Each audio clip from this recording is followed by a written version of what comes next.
তারা সমুদ্রের একেবারে মাঝ বরাবর প্রায় 40 বছরের পুরনো একটি জং পড়া জাহাজ খুঁজে পায়। তবে আদেও তারা সেই জাহাজের ইতিহাস সম্পর্কে কিছুই জানত না।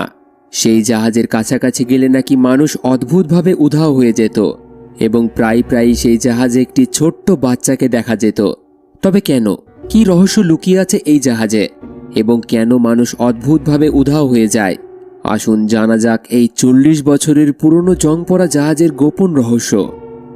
গল্পের শুরু হয় 1962 সাল থেকে, যেখানে আমরা প্রশান্ত মহাসাগরের মাঝখানে একটি বিশাল বড় জাহাজ দেখতে পাই, যার নাম হলো অ্যান্টোনিও গ্রাজা।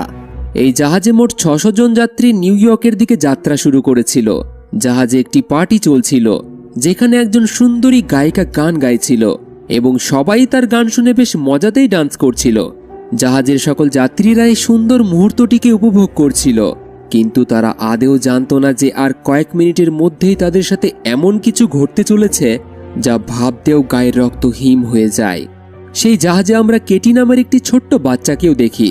সে সবার থেকে আলাদা অন্য একটি জায়গায় বসে খেলছিল, তাই জাহাজের ক্যাপ্টেন এসে তাকে নিয়ে গিয়ে তার সাথে ডান্স করায়।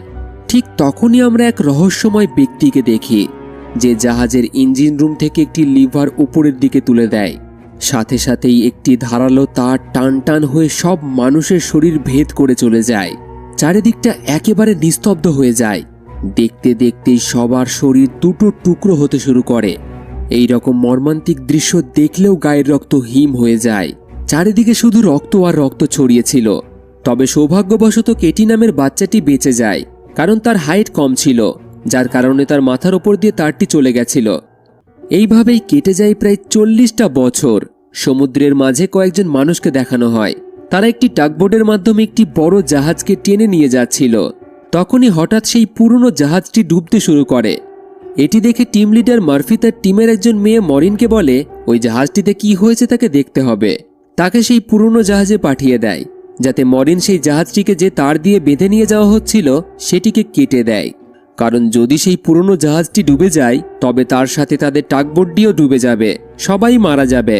মরিন যখন সেই পুরনো জাহাজে যায়, তখন জানতে পারে যে জাহাজের নিচের অংশে জং পড়ার কারণে ছোট্ট একটি ফাটল সৃষ্টি হয়েছে, যার জন্য জাহাজে জল দ্রুত ভর্তি হচ্ছে এবং আর হয়তো 5 মিনিটের মধ্যেই জাহাজটি ডুবে যাবে। মরিন এই কথা মার্ফিকে জানায়। এটি শুনে মার্ফি মরিনকে বলে, যে তার দিয়ে আমরা জাহাজটিকে টেনে নিয়ে যাচ্ছি, শুধু সেই তারটিকে তুমি কেটে দাও এবং দ্রুত সেখান থেকে বেরিয়ে এসে টাগবোটে ফিরে আসো, কারণ এই জাহাজটিকে আমরা এখানেই ছেড়ে চলে যাব, এটি ডুবতে চলেছে। তখন টিমের আরও 2 জন মরিনের কাছে যায় এবং তারাও মরিনকে বাইরে বেরিয়ে জাহাজটিকে ছেড়ে দিতে বলে।